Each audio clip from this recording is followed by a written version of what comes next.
Bonjour à toutes, bonjour à tous, Saint-Étienne, Satel-Agro, ce dimanche.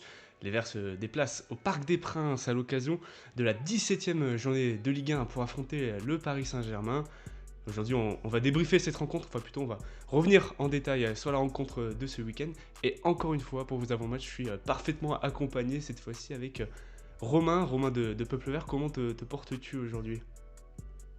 Eh ben, écoute, tout va bien. Je suis ravi de vous retrouver.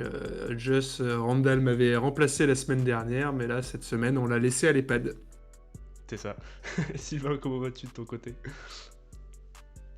Pas mal non plus, pas mal non plus.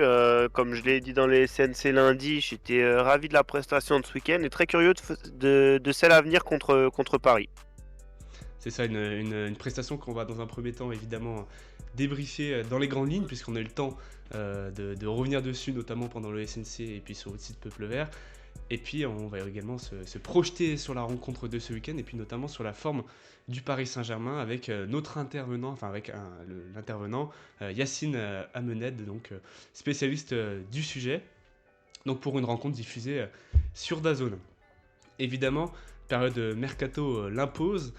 C'est notre premier sujet de l'avant-match d'aujourd'hui.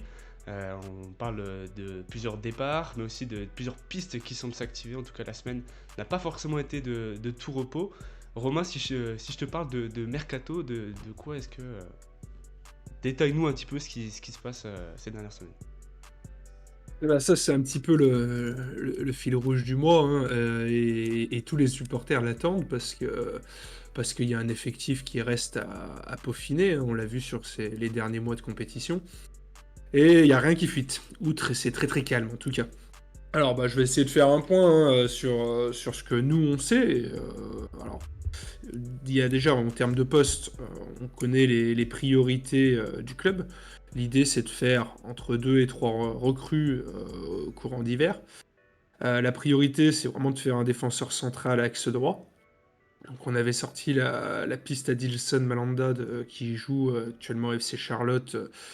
Et ça fait déjà plusieurs semaines qu'il est sur les tablettes de la SS. Il y a plusieurs autres pistes, hein, qui sont étudiées par la cellule, notamment une qui est dans les pays scandinaves. Voilà, un jeune joueur. On peut pas trop en dire plus pour l'instant. Alors l'idée c'est pas de rajouter des pistes à des pistes. Déjà, bah, on fait toujours la même chose quand on entend un nom. On essaye de se le faire confirmer et avant qu'on sorte une info, faut qu'elle soit vérifiée, doublée, voire triplée. Donc là, pour l'instant, c'est pas le cas, donc on va pas aller plus loin là-dessus, mais en tout cas, ça avance sur ce poste-là qui est déterminant, parce que comme l'avait rappelé Sylvain la semaine dernière dans l'avant-match, bah, il y a beaucoup de joueurs qui sont en fin de contrat sur l'arrière-garde. Voilà, de ça déjà, c'est vraiment la priorité, c'est le défenseur central. Après, derrière, ça regarde sur pas mal d'autres de postes. On l'avait sorti et ça a été repris derrière sur le poste d'avant-centre, mais également au milieu de terrain. En termes d'avant-centre, si Lucas Tassin se pète ou est suspendu, ce qui peut arriver s'il prend un carton jaune au Parc des Princes, il sera suspendu face à Auxerre. Et ben derrière, on se retrouvera, en l'absence de Sissoko suspendu, dépourvu de force offensive. Ouais. Et Sissoko ne revient qu'en février et il ne correspond pas forcément au profil et au plan de jeu du nouvel entraîneur. Voilà, après, ça c'est dans le sens des arrivées et j'ai envie de dire que comme pour pas mal de mercato, ça va se décanter sur les 15 derniers jours, quoi. Voilà. Après, je peux faire Sylvain, un point tu sur les départs, mais Sylvain voulait peut-être réagir aussi. tu t'attends à quoi comme arrivée de ton côté? Ou en tout cas, Oh, t'espères quoi personnellement? déjà, je pense que il faut pas se faire, comment dire, se faire duper par ce qui s'est passé ce samedi. Oui, la SSE a réalisé une bonne performance. Oui, certains joueurs ont peut-être montré un visage plus positif que ce qu'on a vu lors des premiers mois. Après, je reste convaincu qu'apporter quelques retouches à cet effectif, c'est quand même nécessaire. Voilà, j'espère qu'on aura au moins 2 ou 3 arrivées quand même dans cette fenêtre de mercato actuelle. Et pour moi, la priorité des priorités, ça sera de trouver un ailier encore plus en l'absence de Ben Holt. On ne connaît pas encore exactement sa date de retour, mais encore plus en son absence, je trouve que le rôle d'ailier a besoin d'être renforcé pour avoir une doublure à Boaki en fait, ou pour avoir un joueur qui vient concurrencer Boaki qui peut envisager une place de titulaire. Voilà. Après, je pense que axe droit, ça va devenir une nécessité aussi derrière dans l'axe. Voilà. Et puis pour moi, les 2 postes prioritaires à faire, c'est ces deux-là. Après, je pense que ça dépendra aussi des opportunités qui se présentent dans cette fenêtre de mercato, parce que ça reste un mercato qui est particulier. Il est différent de celui de l'été. Donc voilà. Ouais, non, mais t'as complètement raison. C'est un marché d'ajustement, de toute façon, le mercato, hein. Généralement, ceux qui se montrent le plus actifs, et on le voit avec Rennes aujourd'hui, bah, c'est ceux qui sont en galère. Après, on est sur une période qui est assez complexe parce que le marché est très très compliqué avec la chute des droits télé en France.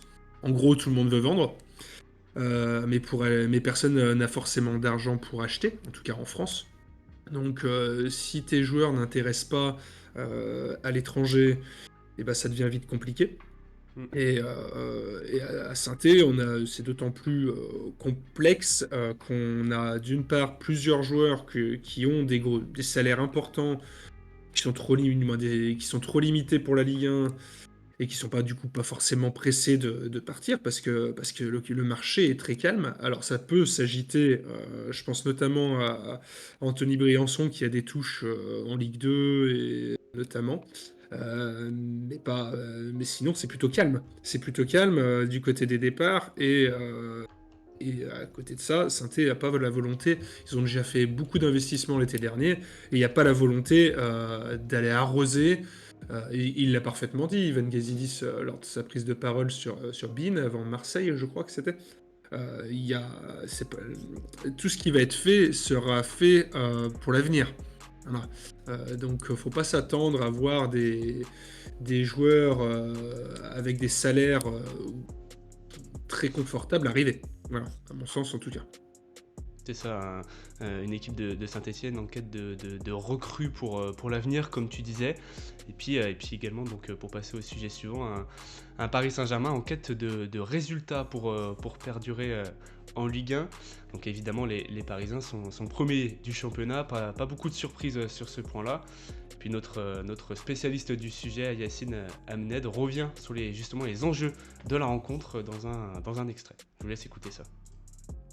Les enjeux pour le PSG dimanche, c'est déjà de continuer à maintenir l'écart avec ses poursuivants en tête du classement, c'est-à-dire 7 points sur l'OM et 10 sur Monaco. Peut-être même les accentuer puisque le match aura lieu dimanche soir, donc après tout le monde. Continuer à enchaîner en championnat parce que même si en Ligue des Champions c'est compliqué, en championnat Paris fait ce qu'il faut. Donc. Et puis se rassurer offensivement malgré tout parce que même si en championnat Paris marque beaucoup, est plutôt efficace. Il y a toujours un peu cette idée que le PSG gâche beaucoup d'occasions et malheureusement pour Saint-Etienne, ça peut être aussi l'occasion pour les Parisiens de se rassurer offensivement. Et puis c'est éviter surtout une contre-performance quand on connaît un peu ce qui se passe autour du PSG dès qu'il y a une contre-performance. À 10 jours de la Ligue des Champions, ce serait pas forcément bienvenu, on va dire. Un PSG qui a donc tout à gagner en l'emportant, on le sait, de toute manière sur les 5 derniers matchs.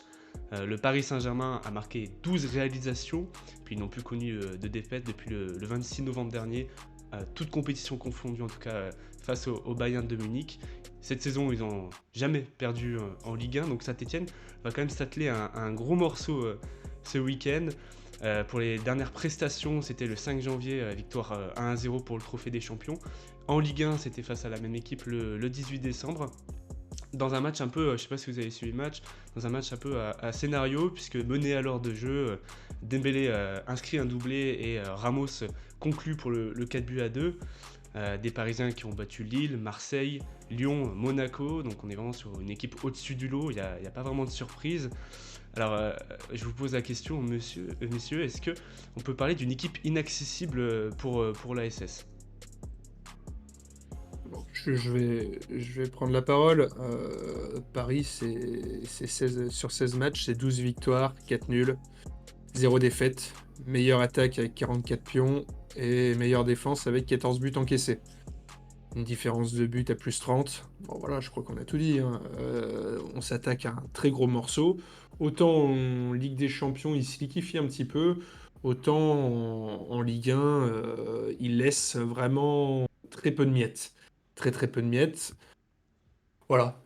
Et je pense pas qu'ils vont changer d'habitude face à nous. Pour autant, voilà, je pars pas défaitiste, hein, loin de là, vu qu'on a vu des choses intéressantes.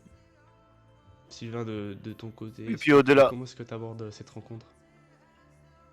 En tout cas, l'adversaire. au-delà de, pas forcément, hein, déjà l'adversaire, on va affronter la meilleure équipe du championnat, n'ayons pas peur des mots. On va jouer l'équipe championne en titre qui aspire à être à nouveau champion cette saison. Donc ils sont forcément pas dans le même championnat que nous, ils ont forcément pas les mêmes qualités que nous. Voilà, c'est sûr que si le match on le joue 10 fois, on le perdra probablement au moins 8 fois. Donc à nous d'essayer de faire en sorte que ce soit différent sur ce match-là, sur un contexte, un scénario un peu qui va tourner en notre faveur. J'ai beaucoup aimé ce qu'on a produit contre Reims avec une équipe agressive, une équipe intense, une équipe qui cherche à pousser à la faute ses adversaires. Voilà, j'espère qu'on va rester sur la lignée de ce qu'on a fait.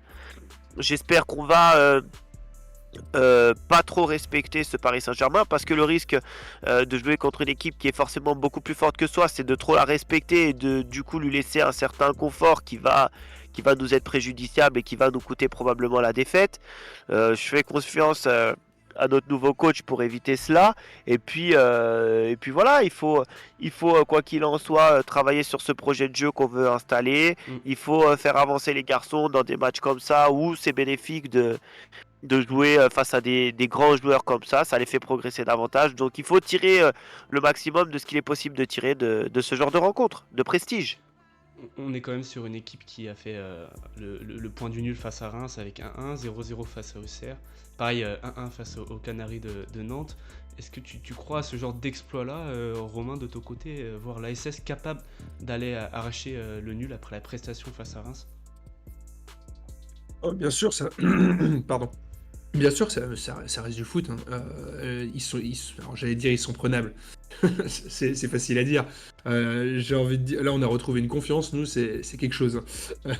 On nous aurait posé la question il y a une semaine, C'est on clair. se serait dit, bon, on va aller là-bas, on va se mettre en position à quatre pattes et ça va être long. On n'aurait même pas eu envie de regarder le match. Sauf qu'il y a eu ce match de Reims entre-temps, où on a vu une équipe stéphanoise comme on n'avait pas vu depuis. On cherchait la dernière fois avec Sylvain jusqu'à quand ça remonte, la dernière fois qu'on avait vu une telle attitude de l'équipe. Franchement, je crois depuis Gasset, j'avais pas pris autant de plaisir à regarder Saint-Étienne face à un adversaire de Ligue 1. Donc aujourd'hui, on a envie de revoir ça. Et comme Sylvain l'a parfaitement dit, on veut voir une attitude et on veut voir de l'émotion et voir une équipe qui a envie de grandir. Parce que quand Orneland est arrivé, il a eu plein de belles phrases et ça aurait pu vite partir en fumée si on n'aurait pas vu que ça aurait été suivi de faits. Et ça l'a été. Ça l'a été. Et là, il a encore déclaré hier, après l'entraînement, que l'ASS était un grand club et qu'il fallait continuer à progresser. Et je pense vraiment qu'il est dans cette idée de faire progresser le jeu à l'équipe. Et on a vu ce qu'il a fait en une semaine d'entraînement. J'ai envie de croire que cette équipe, elle continue à progresser. Voilà. Et qu'elle va pas se cacher, on va pas mettre le bus. Et si c'est pour monter au Parc des Princes et mettre le bus pour en prendre 5, on l'a fait, ça fait des années, des décennies qu'on le fait. On le faisait déjà avec Galtier à l'époque. Franchement, ça fait plaisir à personne, autant qu'on y aille, quoi, qu'on y aille à fond. C'est ça, une équipe de Saint-Etienne métamorphosée en tout cas face à Reims avec l'arrivée d'Eric Orneland. Les Verts ont commencé l'année de la meilleure des manières, hein, avec un jeu bien plus collectif. Les joueurs semblaient adhérer au projet mis en place, enfin au projet tactique mis en place par Orneland, comme tu disais, face à Reims. Alors juste en rapidité, Sylvain, toi, qu'est-ce que tu tires comme enseignement de cette rencontre? Est-ce que tu es plutôt de l'idée que les Stéphanois ont pris le dessus sur une équipe de Reims bien trop inférieure, ou plutôt une nouvelle équipe de Saint-Étienne capable de grandes choses? Quel est ton enseignement de cette rencontre? Je sais pas si on est sur une équipe de Saint-Étienne qui est capable de grandes choses. Quoi qu'il en soit, ce qu'on a vu sur ce match-là, c'était au-delà de nos espérances, sur le match en plus.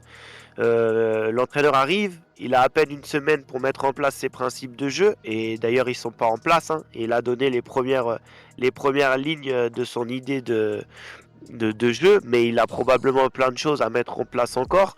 Et le rendu est extrêmement positif après une semaine. Et c'est là en fait où on trouve où on trouve de l'espoir, où on trouve de l'affection dans le travail qui a été effectué. Et c'est ce qui nous donne envie d'en voir encore.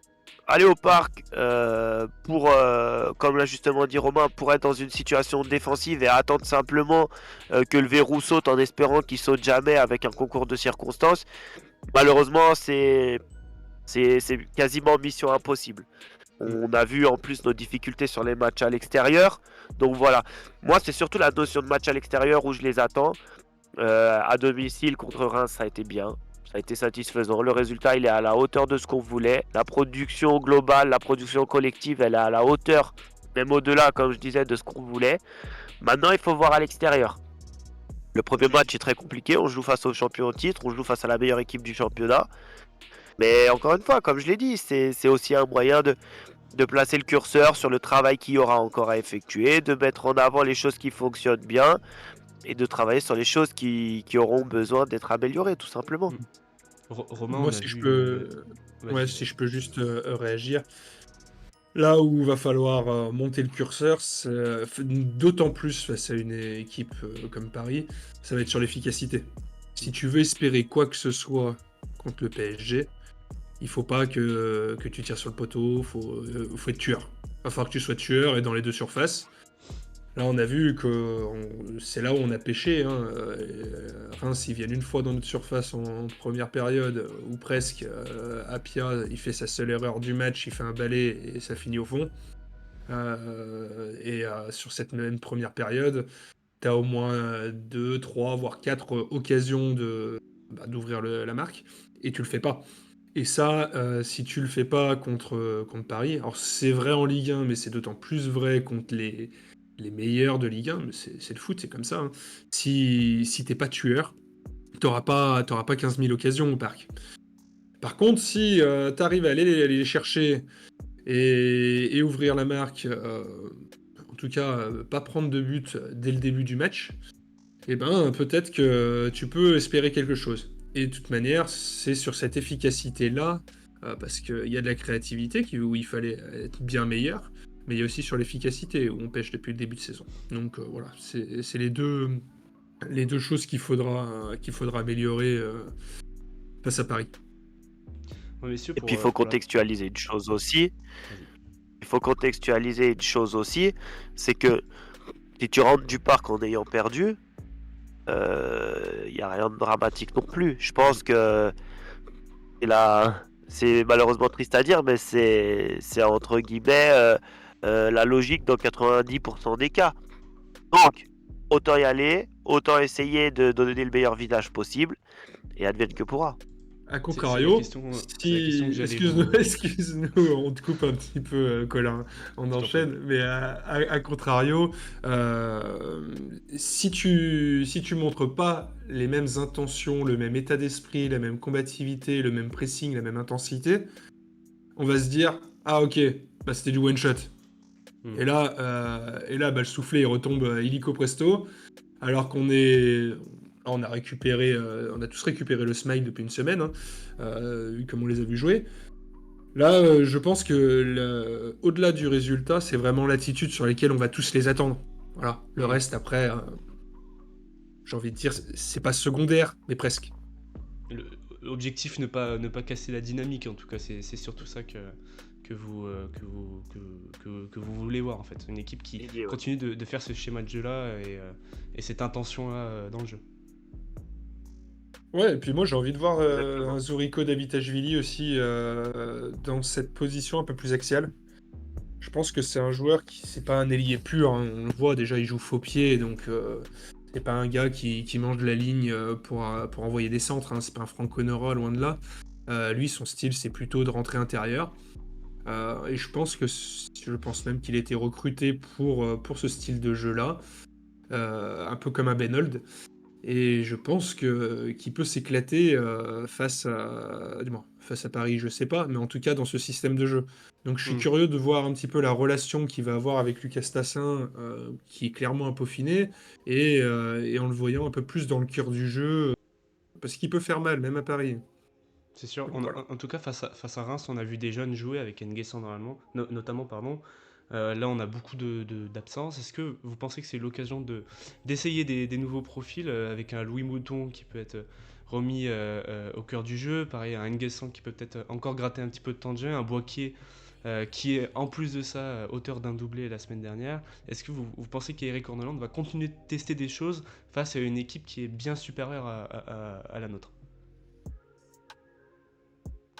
Moi, je pense pas qu'il va tester des choses. Moi, je pense qu'il va être dans la lignée de ce qu'il a fait la semaine dernière.